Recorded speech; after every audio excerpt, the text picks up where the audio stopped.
A Bíblia ensina que a popularidade perante o mundo significa a morte. As ferramentas mais eficazes de Satanás são a conformidade e o comprometimento. Ele sabe que um homem plantado no meio de um povo pagão é capaz de fazer com que muitas pessoas se voltem para Deus e declarem: porque não me envergonho do Evangelho de Cristo, que é o poder de Deus para a salvação de todo aquele que crê. Romanos 1,16. As palavras do apóstolo Paulo, já não vivo de acordo com as regras deste mundo, pesam e significam muito para nós hoje em dia. Como espada afiada, estas palavras cortam, expondo o nosso modo de viver. Não são palavras amáveis, são ordens com tom de batalha. Separam os débeis dos fortes. Mas são palavras que inspiram e necessitamos escutá-las ainda hoje. Primeiro, não moldemos nossas mentes segundo este mundo, de acordo com a sua propaganda, a sua conversação, a sua filosofia. O mundo executa uma gigantesca tarefa de lavagem cerebral. Às vezes consciente, às vezes inconscientemente, o cristão vive assediado por publicidade secular e mundana. Anúncios que proclamam que o homem elegante prefere tal marca de uísque, dando a entender que os que não bebem uísque não são pessoas de bom gosto. Muitos espetáculos, inclusive no domingo, são dirigidos a quem tem sede de violência, sexo e desrespeito à lei. Parece que um cérebro poderoso e diabólico rege os assuntos deste mundo, e que o seu objetivo principal é lavar o cérebro dos crentes para que se amoldem a este mundo.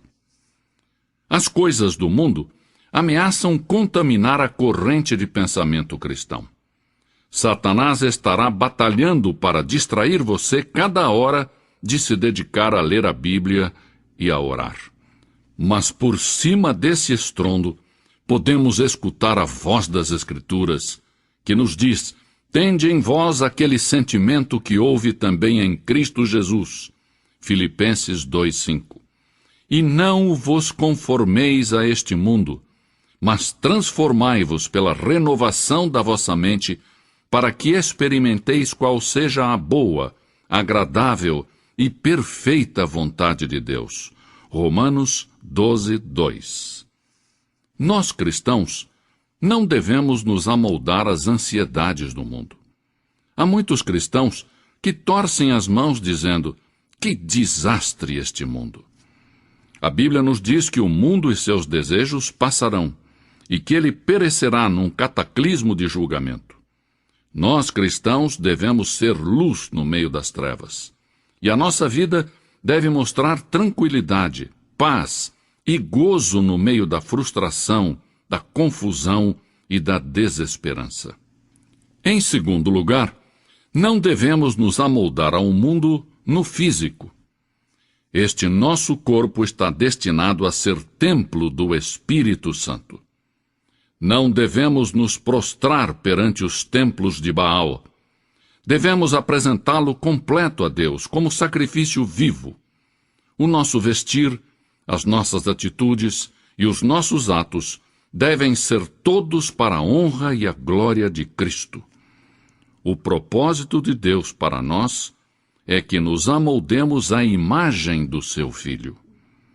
O mundo pode pressionar, tentando deformar-nos, mas Cristo nos disse: transformai-vos pela renovação da vossa mente, para que experimenteis qual seja a boa, agradável e perfeita vontade de Deus. Em terceiro lugar, não devemos nos moldar ao mundo no aspecto social. O mundo tenta nos absorver, metendo-nos em sua sociedade secular e moldando-nos à sua imagem mundana. Mas Cristo nos estimula a não nos ajustarmos a esses critérios. Disse sobre os que creem nele: eles não são do mundo, assim como eu não sou do mundo. João 17:16. Uma grande parte da nossa conversação é mundana e não espiritual. É fácil copiar os hábitos do mundo e passar as noites falando de política, de esportes, modelos de automóveis ou espetáculos da moda. Muitas vezes, esquecemos que acerca da santa conversação devemos edificar-nos uns aos outros e que devemos ocupar-nos das coisas celestiais e não exclusivamente das terrestres. É certo que Jesus comeu com publicanos e pecadores, mas ele não se deixou ser absorvido e moldado pelo grupo. Ao contrário, ele aproveitou cada oportunidade para apresentar a verdade espiritual e levar as almas da morte para a vida. Os nossos contatos sociais devem ser não apenas agradáveis, mas também úteis, como oportunidades para compartilhar a nossa fé com aqueles que ainda não conhecem a Cristo de perto. Em quarto e último lugar, não devemos nos moldar ao mundo quanto ao aspecto espiritual. Não devemos ajustar-nos àquele que o mundo define como religioso, mas devemos esforçar-nos para cumprir o que Deus exige para sermos seus discípulos. Nos tempos de Isaías, nenhuma nação era tão religiosa quanto Israel. O templo, estava sempre cheio. O sangue dos sacrifícios fluía no altar. O povo observava estritamente as festas religiosas, e na casa de Deus ressoavam as orações. Mas o culto de Israel carecia de profundidade, de devoção genuína. A nação estava deteriorando a moral, apesar de que as multidões enchiam o templo. Pela boca de Isaías, Deus então disse: Não continueis a trazer ofertas vãs. O incenso é para mim abominação. As luas novas, os sábados e as convocações de assembleias, não posso suportar a iniquidade e o ajuntamento solene. Isaías 1:13. Logo, Isaías indicou ao povo como voltar a obter o favor de Deus. A este povo, que era membro da igreja, a este povo que tinha sido educado de acordo com as formalidades das suas leis religiosas, mas que não vivia corretamente durante a semana. Isaías os advertiu acerca do castigo divino. Logo, disse-lhes como se purificar do seu pecado. Isaías disse: Lavai-vos, purificai-vos, tirai de diante dos meus olhos a maldade dos vossos atos. Cessai de fazer o mal. Vinde, pois, e arrazoemos, diz o Senhor. Ainda que os vossos pecados são como a escarlata, eles se tornarão brancos como a neve. Ainda que são vermelhos como o carmesim, tornar-se-ão como a lã branca. Isaías 1:16, 18. Há milhares de pessoas que não se entregam a Jesus Cristo porque se moldaram ao mundo. Temem ser chamados de fanáticos ou de puritanos. Mas o cristão verdadeiro não é conformista. Assim, apelo aos cristãos de todas as partes que se tornem seguidores fiéis de Jesus Cristo, que não se amoldem ao mundo, mas antes, dia após dia, se transformem na própria imagem da pessoa de Jesus Cristo. Disse Jesus: Quem não leva a sua cruz e não me segue, não pode ser meu discípulo. Pois qual de vós, querendo edificar uma torre, não se senta primeiro a calcular os gastos para ver se tem com o que acabar? Para que não aconteça que depois de colocar os alicerces, e não a podendo acabar, todos os que a virem comecem a zombar dele, dizendo: Este homem começou a edificar e não pôde acabar. Lucas 14, 27 a 30. O que Jesus quer dizer a você é: se você vai servir a mim, então sente-se e calcule o custo. Quando abordamos a palavra de Deus, enfrentamos 3 problemas. Primeiro, o intelectual. Na atualidade não é tão problemático como foi há alguns anos. Quando eu ia à escola, a ciência parecia oposta à palavra de Deus. Na atualidade, muitos cientistas creem em Deus. Mas o problema intelectual que eu enfrentava é semelhante aos que muitos enfrentam hoje. Eu tinha que decidir quem era Jesus Cristo. Era o Filho do Deus vivo? Era o caminho, a verdade e a vida?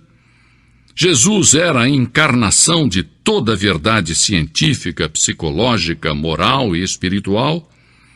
Esta é uma decisão que deve ser tomada acerca de Cristo, uma decisão intelectual.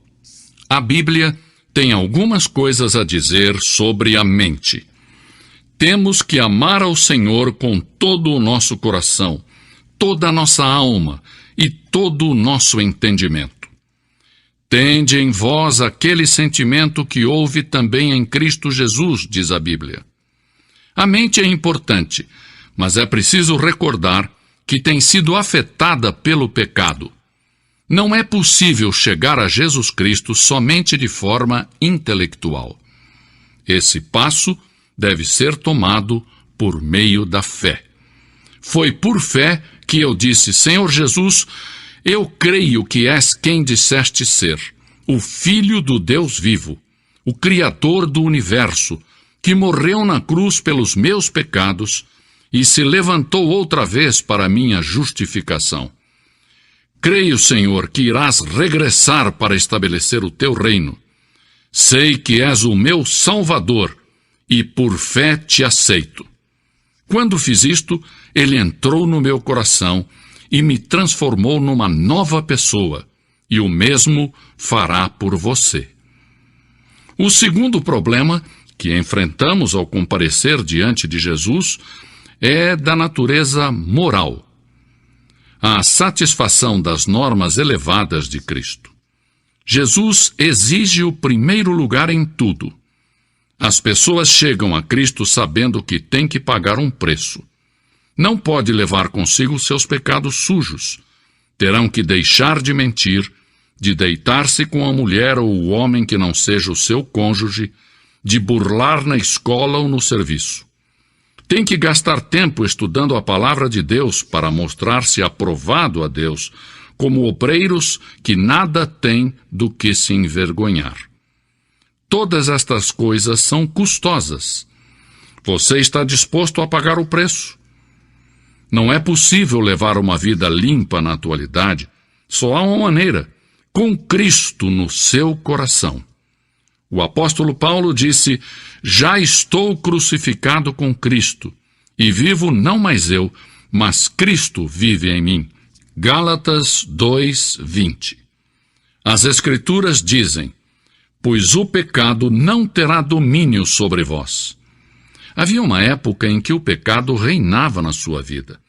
Mas quando você aceita Cristo, o pecado já não domina mais você.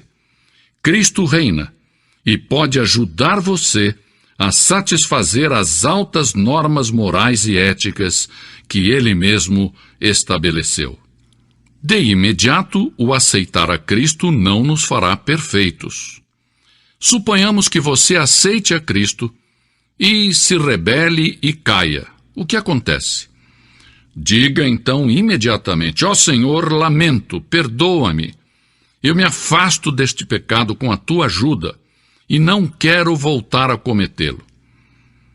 Se você o confessar, Ele, Jesus, é fiel e justo para perdoá-lo. Se tem pecado, corra para Ele e diga: Senhor, tenho pecado, me arrependo, e eu me rendo perante a Ti. O terceiro problema ao aceitar a Cristo é emocional, porque em realidade todos nós somos mente, vontade e emoções. Deus quer ser o Senhor da sua carreira, do seu casamento, das suas amizades, da sua moralidade. Quer que entreguemos tudo. Ninguém diz que tem que chorar ou rir quando aceitar a Cristo. Mas não se pode olhar na cruz e entender o seu significado profundo sem sentir-se comovido pelo fato de que Deus enviou seu Filho, o Senhor Jesus Cristo, para que derramasse o seu sangue e morresse por você, para que você pudesse ter perdão dos seus pecados e vida eterna com Deus. Deus nos faz 3 chamadas. Primeiro, nos chama à pessoa de Jesus Cristo. Vinde, pois, e arrazoemos, diz o Senhor, ainda que os vossos pecados são como a escarlata, eles se tornarão brancos como a neve. Isaías 1:18. Podem embranquecer-se como a neve devido à cruz, ao sangue que Jesus ali verteu e que nos purifica de todo o pecado. Por isso Deus chama você a Cristo. Não é uma chamada à igreja, à família, nem à nação. É uma chamada a uma pessoa, a Jesus Cristo. Em segundo lugar, Deus nos chama à consagração. A palavra consagração significa apartar-se. Nós podemos nos dedicar, mas somente Deus pode nos consagrar.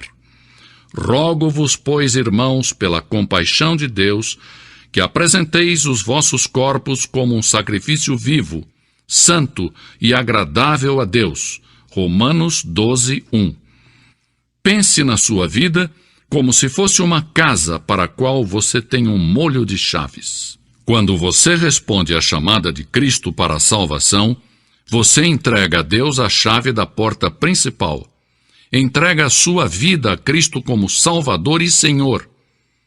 E aí, em resposta à chamada de Deus à consagração, você entrega todas as outras chaves a Deus. Para uma mãe ou um pai, isso significa entregar o seu bebê a Deus. Para um negociante, isso quer dizer entregar a Deus as chaves da sua empresa. Para um estudante, implica em entregar a Deus as chaves da sua educação e sucessivamente dar a Deus as chaves dos seus romances, do seu futuro casamento. Cristo torna-se Senhor de toda a sua vida. A Bíblia nos diz, portanto, assim como recebestes a Cristo Jesus, o Senhor, assim também nele andai. Colossenses 2:6. Em terceiro e último lugar, Deus nos chama a servir.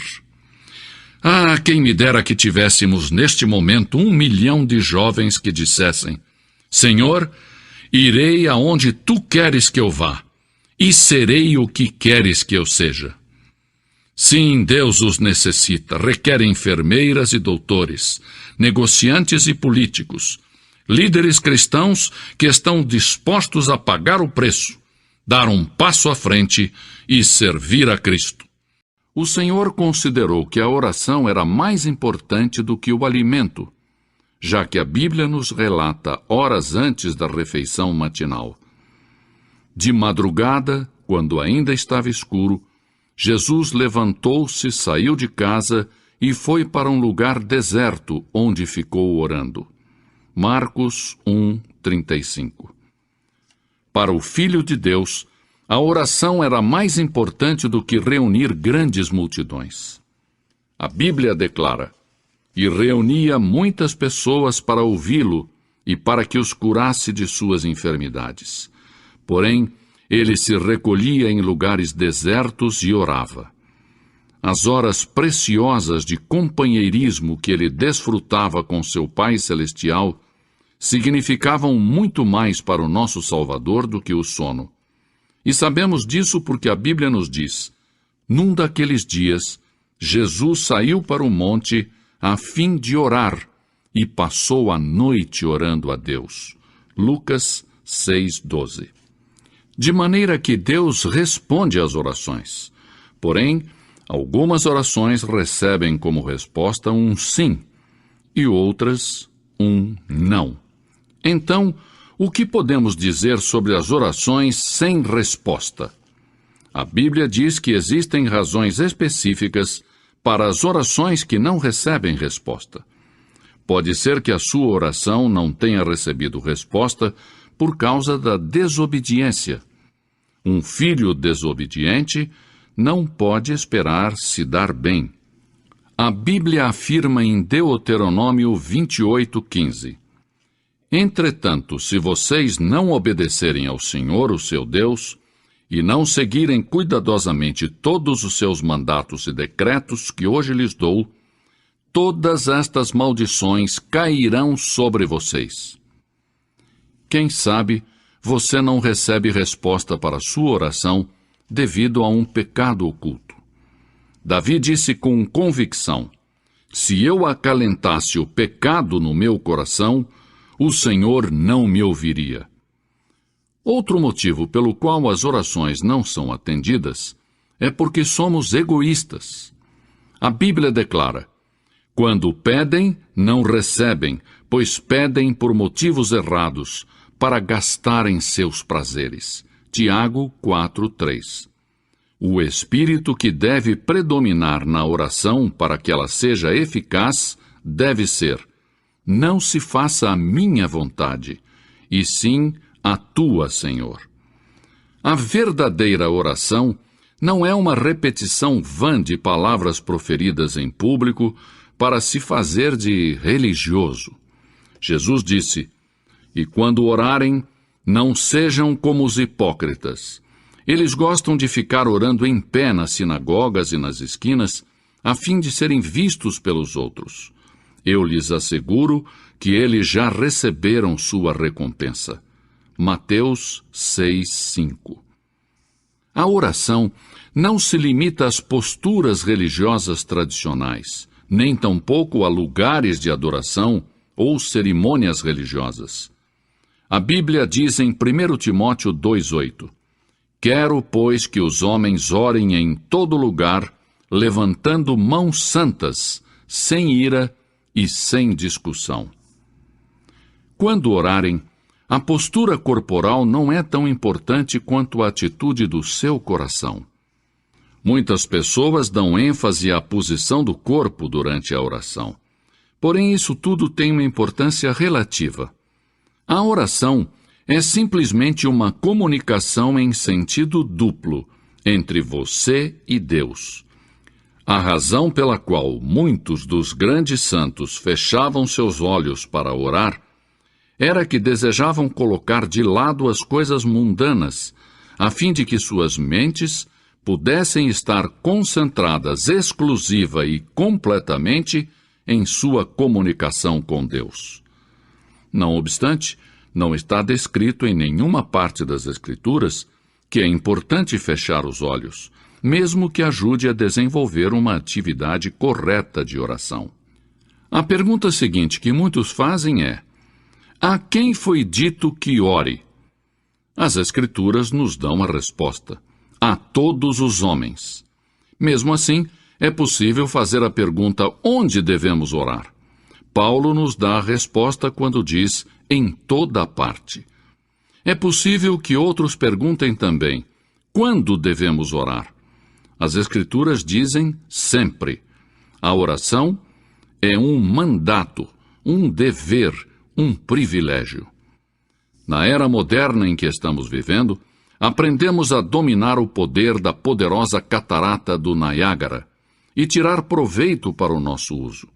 Aprendemos a manter os vapores presos em caldeiras e liberar o seu enorme poder para impulsionar nossas máquinas e fazer avançar os nossos trens.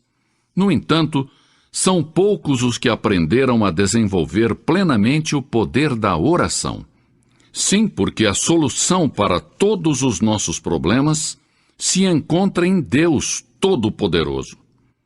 A seguir, examinemos então objetivamente o que a Bíblia diz sobre a oração eficaz.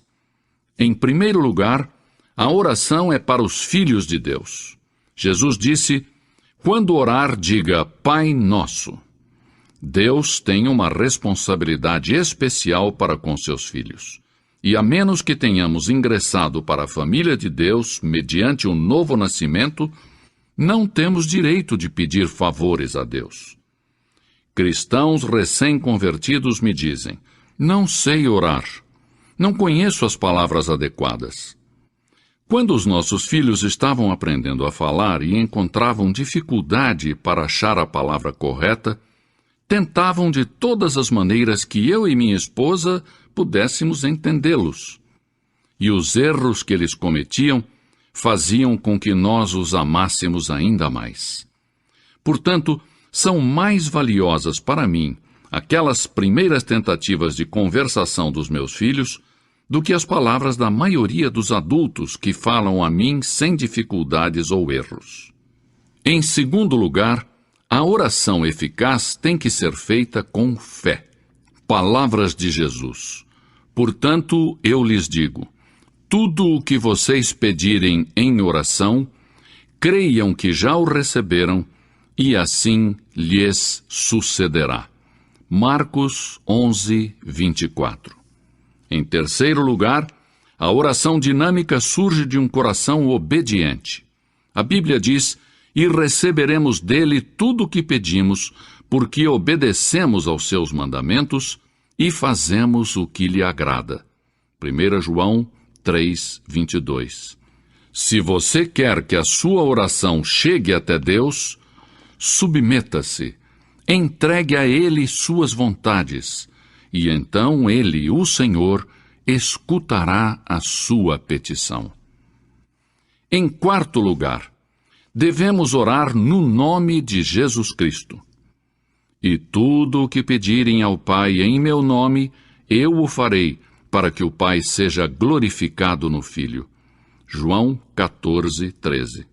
Porque não somos dignos de nos aproximarmos do trono santo de Deus, exceto por intermédio de Jesus Cristo. A Bíblia diz, portanto, visto que temos um grande sumo sacerdote que adentrou o céu, Jesus, o Filho de Deus, aproximemo-nos ao trono da graça. Hebreus 4, 14 e 16. Em quinto lugar, devemos desejar conhecer e seguir a vontade de Deus.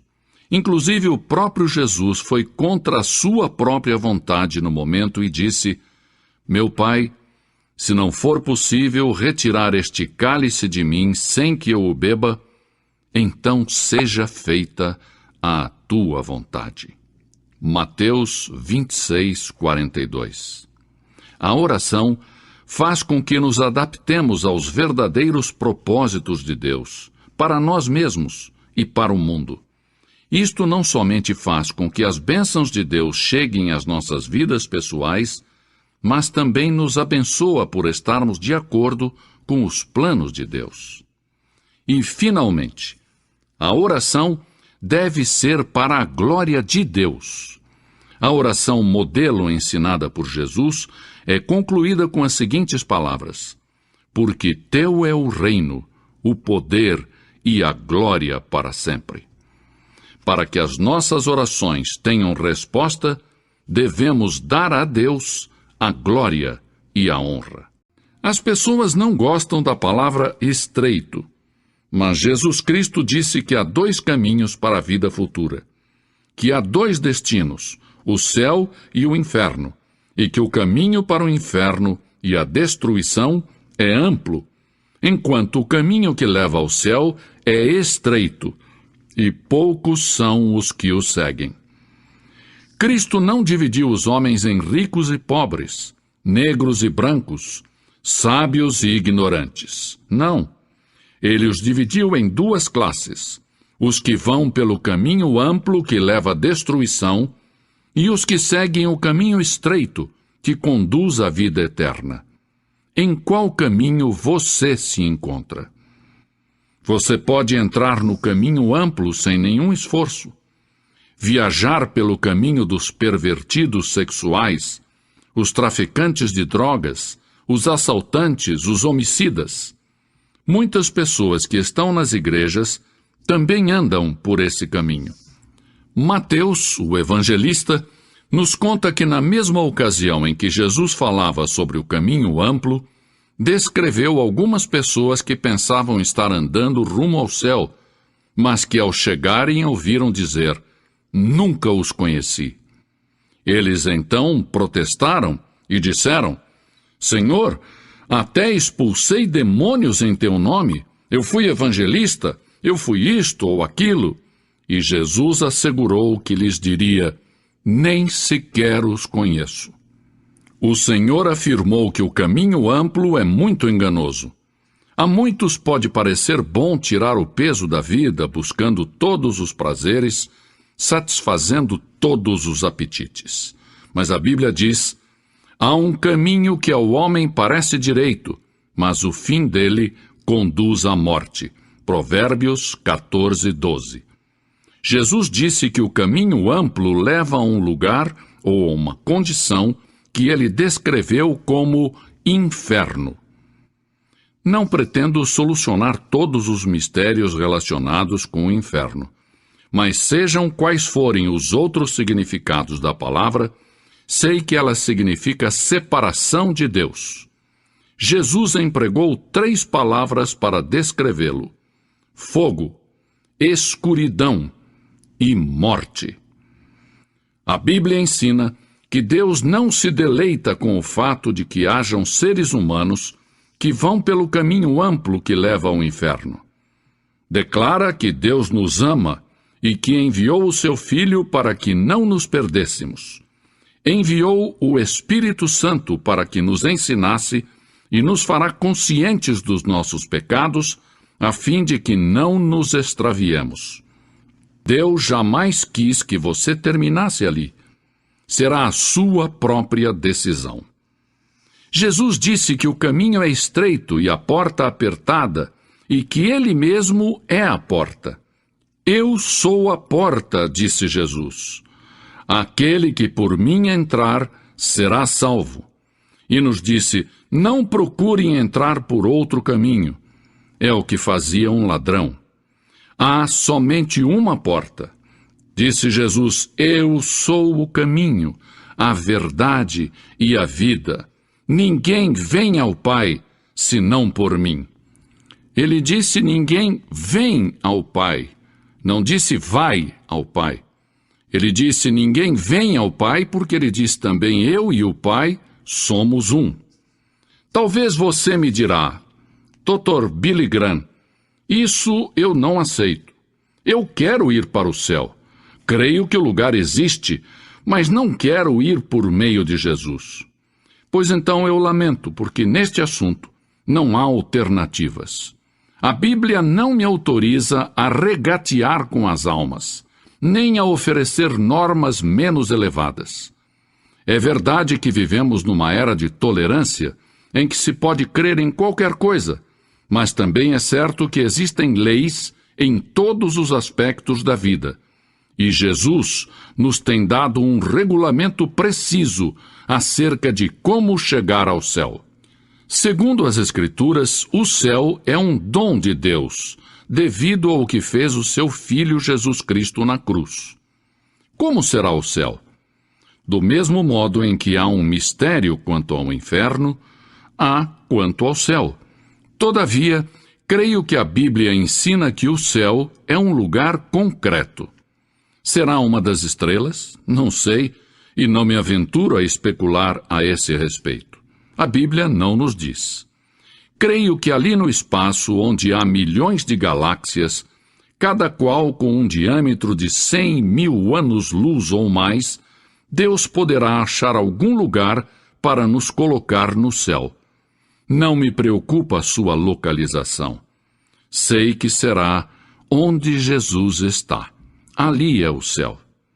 Jesus disse aos seus seguidores: vou preparar um lugar para vocês. Nos diz que Abraão esperava a cidade que tem fundamentos, cujo arquiteto e construtor é Deus. Nesta vida, não há nada permanente, nada duradouro. Mas existem algumas coisas que sabemos sobre o céu. Uma delas é que será o nosso lar. Na vida futura, nós que conhecemos a Cristo, seremos semelhantes a Ele.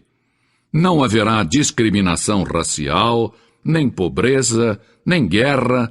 A polícia não terá trabalho algum. A utopia com a qual temos sonhado, que achávamos impossível construir na Terra e que não obtivemos êxito, essa vai estar no céu. O céu será um lugar de serviço. Alguns creem que a vida celestial consistirá em ficar apenas sentado debaixo de uma palmeira, sem fazer nada, mas no livro do Apocalipse 22:3, lemos que os seus servos o servirão. Isto significa que teremos trabalho a fazer, um trabalho gostoso de fazer. O céu será um lugar no qual os mistérios se clarearão. Por que existiu sofrimento na terra? Por que perdemos os nossos entes queridos num momento determinado? Compreenderemos algo acerca da enormidade do pecado. Saberemos por que há um inferno e por que Deus permitiu que o diabo existisse por tanto tempo.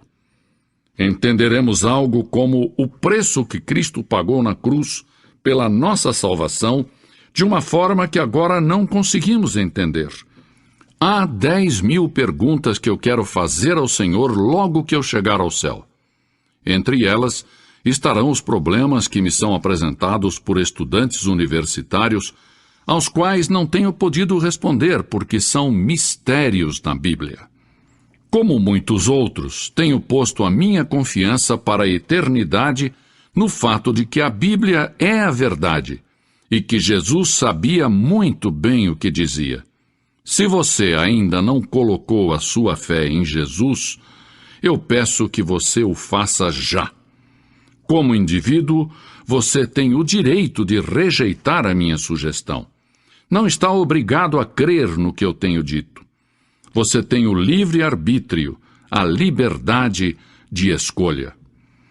Eu também possuo a mesma liberdade e aceitei a oferta da salvação feita por Deus por meio de Jesus Cristo. Ele tem dado respostas a muitas coisas da minha vida e me tem proporcionado paz, segurança, serenidade. Por último, direi que o céu será o lugar da coroação final do Rei dos Reis, quando Cristo será coroado Rei do Universo. Que dia maravilhoso será aquele! Eu anseio por ver a sua chegada. Tenho um assento reservado. Não foi adquirido com ouro nem com prata, mas com o sangue de Cristo na cruz. Os cristãos não devem andar cabisbaixos nem sem esperança, porque vamos rumo ao céu. O mundo não é o nosso lar.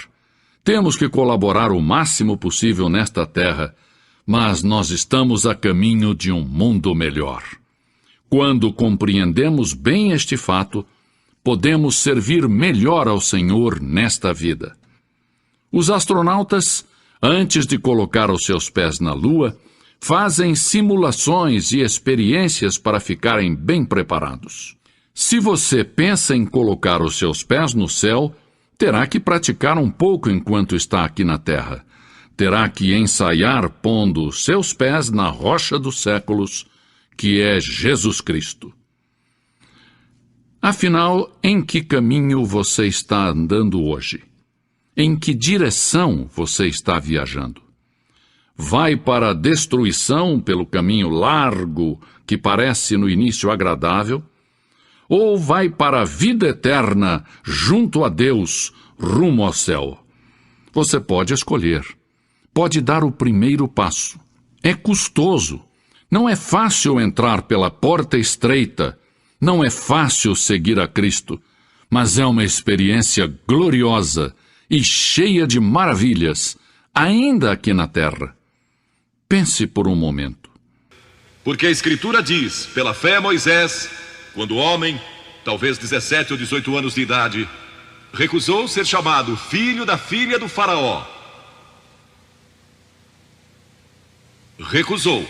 Ele fez uma escolha, preferindo ser maltratado junto com o povo de Deus, a usufruir prazeres transitórios do pecado. Agora, observe que ele estava no Egito. Era filho da filha de faraó, herdeiro do trono do Egito. E talvez seria o próximo faraó. Mas ele fez uma escolha, porque sabia que seu povo, o povo de Israel, era escravo dos egípcios. E ele teve que tomar uma decisão no auge da sua glória.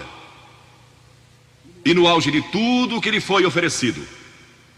E ele disse não a Faraó: não vou ser seu filho, prefiro sofrer e morrer com o meu povo e servir o Deus vivo e verdadeiro. E foi exatamente o que ele fez. E conhecemos Moisés hoje como um dos grandes homens da história. Ele rejeitou os prazeres transitórios do pecado. E há uma diferença entre prazeres e alegria. Quem ama os prazeres empobrecerá, diz a Bíblia. E ela cita um homem que disse: entreguei meu coração à loucura e aos seus prazeres, mas tudo isso é correr atrás do vento. Quem vive em prazeres está morto, embora viva, amando os prazeres mais do que a Deus. A Bíblia diz que há pessoas que amam os prazeres mais do que amam a Deus. É o seu caso? Você ama Deus mais do que ama prazeres pecaminosos? Não falo de esportes e todas essas coisas maravilhosas que temos. Falo de prazeres pecaminosos. Mas a alegria é produzida pelo Espírito Santo. E há centenas de passagens que falam dessa alegria. Você pode ter alegria, mesmo quando não tem prazer, porque a alegria é profunda. O anjo disse aos pastores naquela grande noite: não temais, pois vos trago boa nova de grande alegria, que o será para todo o povo. E mesmo no sofrimento, quando você recebe a Cristo, Deus não remove o sofrimento. Ele não remove todos os problemas e as dificuldades da sua vida. Não faz isso.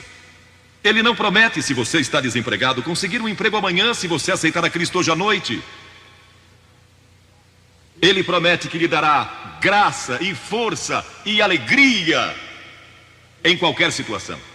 Bem-aventurados sois quando os homens vos odiarem e quando vos expulsarem da sua companhia, vos injuriarem e rejeitarem o vosso nome como indigno, por causa do Filho do Homem. Regozijai-vos naquele dia e exultai. Ele disse: quando vierem a mim e tiverem problemas e tribulações e as pessoas odiarem vocês, ele disse: exultai, porque grande é o vosso galardão lá no céu, pois dessa forma procederam seus pais com os profetas. Todos que viverem piedosamente em Cristo serão perseguidos. A Bíblia diz: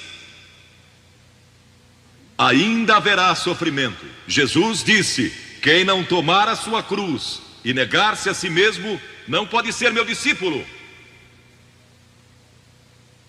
Moisés escolheu a alegria de seguir a Deus, em vez da vida de prazeres no Egito. O que você está seguindo? Qual é a sua escolha nesta hora? E então o último é Jesus. Jesus foi tentado em todas as coisas à nossa semelhança, mas sem nenhum pecado. Quer dizer que Jesus foi tentado a mentir? Sim. Que Jesus foi tentado a cobiçar? Sim. Que ele foi tentado a adulterar? Sim. Que Jesus foi tentado a roubar? Sim. Ele foi tentado em todas as coisas, como nós, mas sem pecado. Como ele teve vitória sobre a tentação? A Bíblia nos diz no capítulo 4 de Mateus e em muitos outros textos, mas vou falar só deste. O diabo veio a ele quando ele estava faminto e sedento e disse: se és o Filho de Deus, manda que estas pedras se tornem em pães. Observem que ele tentou colocar dúvidas na mente de Jesus quanto à sua identidade. Agora, Jesus era o Filho de Deus, nascido de uma virgem, Filho de Deus, que foi ressuscitado dos mortos pelo poder de Deus e está vivo hoje. Mas o diabo pôs dúvidas em sua mente. Ele estava fraco e cansado e faminto, um ser humano. Ele não enfrentou o diabo como Filho de Deus, enfrentou-o como homem. E ele sempre respondeu citando as Escrituras. É por isso que você deve decorar as Escrituras. Nem só de pão viverá o homem, mas de toda a palavra que procede da boca de Deus. Jesus disse que há uma coisa que é mais importante que a comida, e sexo, e coisas materiais. É sua vida espiritual. E então ele disse: se tu és o Filho de Deus, atira-te abaixo, porque está escrito: aos seus anjos ordenará a teu respeito que te guardem. para não tropeçares. E Jesus de novo respondeu: está escrito, não tentarás o Senhor teu Deus. E então o diabo levou a um alto monte e lhe mostrou todo o futuro do mundo, todos os reinos que ainda estavam por vir. E lhe disse: se dobrares o teu joelho e me adorares, eu te darei todos os reinos do mundo e sua glória. Jesus não argumentou se ele podia fazer isso. O diabo pode dar-lhe qualquer coisa. Alguns de vocês estão vendendo as suas almas por nada, coisas sem valor. A Jesus ele ofereceu o mundo todo, mas ele sabia que a cruz estava esperando por ele, e o único meio de salvação para o mundo era a cruz. Se tivesse obedecido o diabo, nós nunca teríamos tido a oportunidade de sermos salvos e perdoados. Jesus teria tomado um atalho e nós estaríamos perdidos. Mas Jesus disse: está escrito, ou melhor, começou dizendo: retira-te, Satanás, porque está escrito, ao Senhor teu Deus adorarás e só a ele darás culto. E assim o diabo deixou, e anjos vieram e o serviram. Observe como Jesus enfrentou o diabo ao ser tentado. Primeiro, ele citou as Escrituras. Segundo, ele estava cheio do Espírito Santo. E terceiro, estava na vontade de Deus. Você está disposto a dizer não às tentações do diabo? Está? Pense nisso. E está disposto a dizer sim às declarações de Cristo, de que Ele é Filho de Deus, e quer que Ele entre em seu coração e perdoe seus pecados, salvando. Eu sei, muitos de vocês foram batizados e confirmados. A maioria de vocês talvez sejam membros de uma igreja, ou se identificam com uma igreja, ou talvez vão à igreja 2 ou 3 vezes ao ano. Não sei se fazem isso ou não, mas sei que muitos o fazem. Mas não podem declarar aqui hoje: eu sei que meus pecados foram perdoados, eu sei que vou para o céu. Deus está disposto a perdoar todo o seu passado hoje por causa da cruz.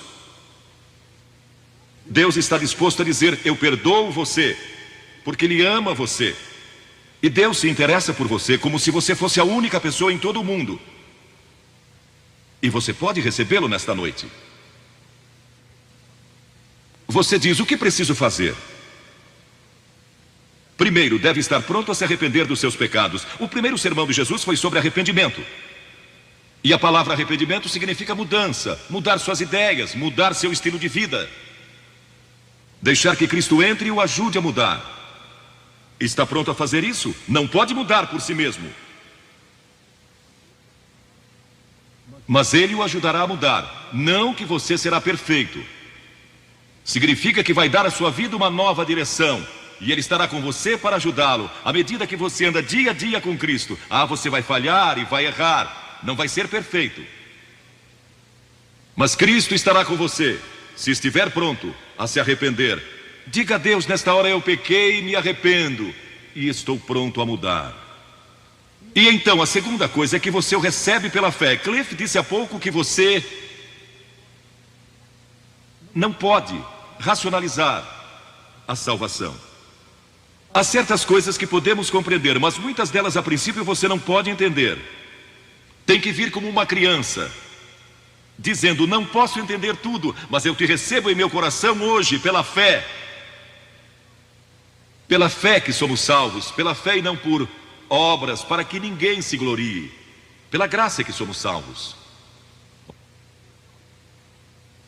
E então a terceira coisa: você está pronto a sair daqui hoje dizendo: vou segui-lo e servi-lo o melhor que me for possível. Sabem, em nossa reunião em Bristol, algumas semanas atrás, estava ali um jovem de 17 anos, e ele tinha ido à autoescola aquela tarde, e pediu que seu instrutor o deixasse em um dos portões do estádio. E entre aquela multidão, ele encontrou sua família, que tinha sido convidada para a cruzada. E no encerramento, ele e sua irmã fizeram o que vou pedir que vocês façam hoje. Vieram à frente e ficaram diante da plataforma. indicando que estavam entregando suas vidas a Cristo. Uma semana depois, esse rapaz de 17 anos morreu num acidente num túnel que desmoronou. Talvez vocês até tenham lido nos jornais. Ele disse sim a Cristo, nunca imaginando que em poucos dias ele estaria indo ao céu. E nós o veremos lá outra vez. Você sabe para onde iria se isso acontecesse com você? Certifique-se antes de sair daqui. Vou pedir que saiam dos seus lugares agora, centenas de vocês, talvez milhares até, e venham e fiquem aqui na frente, calmamente e reverentemente dizendo ao vir: eu me arrependo dos meus pecados, quero receber a Cristo em meu coração, quero saber que fui perdoado e que um dia vou para o céu, quero esta nova vida. Você diz, mas Billy, por que você pede que venhamos publicamente? Por que em público? Porque toda pessoa a quem Jesus chamou no Novo Testamento chamou em público. Ele disse, se não estiver disposto a me confessar diante dos homens, tampouco eu o confessarei diante do meu Pai que está nos céus. Jesus morreu publicamente por você, despido, sangrando, diante de toda aquela multidão. Por você. Certamente você pode vir à frente hoje declarar sua entrega a Cristo. Não somente os jovens, talvez você tenha 70 ou 80 anos. E Deus falou com você hoje. Levante-se e venha. Vamos esperar por você. Você que está assistindo pela televisão, em outras partes da Inglaterra ou do mundo, também pode tomar uma decisão por Cristo agora. Entregue sua vida a Cristo hoje e tome a decisão que estas pessoas estão tomando, estas centenas de pessoas. Vimos mais de 3.000 pessoas todas as noites. Que Deus o ajude a tomar essa decisão hoje. Na Bíblia há um relato que desejo compartilhar. O relato que menciono fala de um jovem muito rico que veio até Jesus. Jesus saía a ensinar e pregar com seus 12 discípulos. E o homem se aproximou apressado e disse, o que devo fazer para alcançar a vida eterna? O homem que veio a Jesus era jovem, quase adolescente. E como vocês, desejava compreender seu destino, o significado e o propósito da sua vida. A Bíblia diz que ele estava procurando. Apesar de sua juventude e fortuna, ele buscava algo que nunca encontrava. E como muitos de vocês, é algo que não entendem muito bem, mas que lhes falta em sua vida. Sentem um vazio e não estão seguros sobre o que fazer a respeito. Este jovem buscava o seu propósito. Qual propósito tem minha vida? E quanto a você, qual o seu propósito? Muitos dos que nos escutam se sentem sozinhos, ou talvez desorientados, ou ansiosos. Não sabem qual a causa e não sabem como mudar isso. É preciso entregar-se a Jesus. Jesus veio, viveu e fez muitos milagres. Mas esse não era o seu principal propósito. Ajudou os pobres, também curou aleijados, doentes e ressuscitou os mortos. Mas esse não era o seu propósito. Seu propósito era ir para a cruz e morrer na cruz. Muitos de vocês são católicos, outros são evangélicos, outros não são de nenhuma religião, mas já viram imagens da cruz. Já viram crucifixos. E foi nesse lugar onde Jesus foi crucificado por vocês. Tomou os seus pecados e os meus. E a Bíblia diz, todos temos pecado. O que é pecado? Pecar é violar a lei moral de Deus, violar os 10 mandamentos. A Bíblia diz, quem quebra um mandamento, quebra todos. Eu os quebrei. Sou um pecador. A Bíblia diz, o resultado do pecado é a morte. Morte eterna. É terminar no inferno. É isso que eu mereço. Eu pequei, violei a lei de Deus. Que necessito fazer? A Bíblia indica que devo me arrepender. O primeiro sermão de Jesus fala sobre o arrependimento. Que significa isso? Significa dar a volta, transformar sua mente, mudar a direção em que vamos. E ele disse: se você vier à minha cruz pela fé, eu perdoarei todos os seus pecados. Eu te justificarei como se nunca houvesse pecado. Tudo fica apagado no seu passado. Já não se falará mais no assunto. Nem sequer Deus se lembrará dos seus pecados. Já imaginou? É o que a Bíblia diz. O jovem falou com a pessoa certa, disse: que devo fazer para ter a vida eterna? Foi até a pessoa que entende os problemas, as dificuldades e tentações que enfrentamos, entende nossa dor, alegria, fracassos, dificuldades. Ele morreu na cruz, mas a Bíblia diz que ressuscitou e que é um Cristo vivo. Esta noite ele vence o pecado, o inferno e a morte. O jovem veio com urgência a Jesus, correu até Jesus. E é possível que alguns de vocês hoje corram até Jesus e mudem suas vidas. O rapaz chegou em um bom momento, pois ainda era jovem.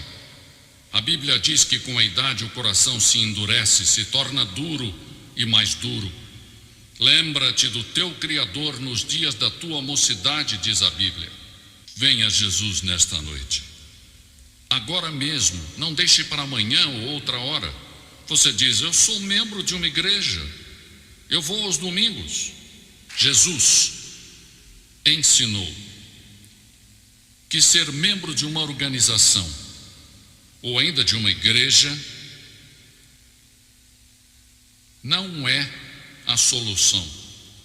A solução é Cristo em sua cruz e ressuscitado dentre os mortos.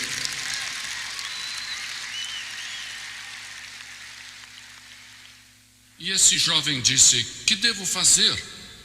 Ele buscava a vida eterna e disse: que devo fazer?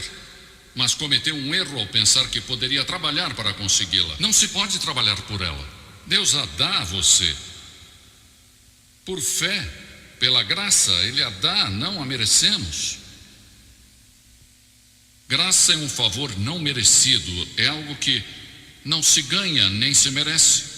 Deus oferece a sua graça esta noite, oferece o seu perdão. Jesus disse: pare e pense. Jesus disse: mas há um preço. Ele disse: há um custo. Se você quer vir a mim, deve abandonar todas as suas posses e dar tudo o que não necessite para os pobres. Depois venha e siga-me. É que Deus te ama, Cristo te ama. Inclusive, morrendo ali na cruz, teve a capacidade de pensar em você centenas de anos no futuro. Ele viu quando você ia nascer, ele viu toda a sua vida e disse: não importa o que Rosa, Maria ou Paulo façam, eu os amarei. Por isso ele se deixou crucificar, porque ele ama você. Ele não ama as pessoas pela cor da sua pele, pelo lugar onde vivem ou por seu estudo. Ele ama porque você é um ser humano criado à sua imagem e é potencialmente um filho de Deus perante Deus.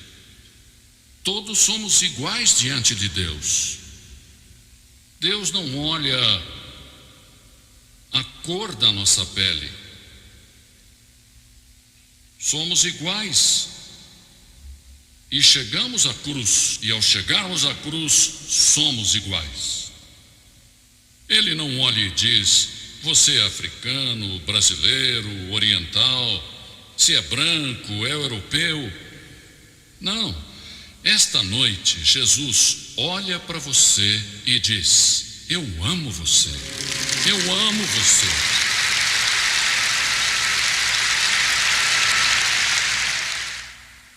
Alguma vez você realmente abriu seu coração para Jesus? 100% ou faltou uma parte? Não sabe o que fazer, se sente em uma encruzilhada? Em um livro sobre a geração X, o autor fala de paralisia por opção. É a tendência de não tomar uma decisão quando temos muitas opções. Há tantas opções que não tomamos decisão.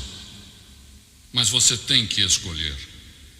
Esta noite, se você for embora daqui sem Cristo, talvez jamais apareça outra oportunidade como esta.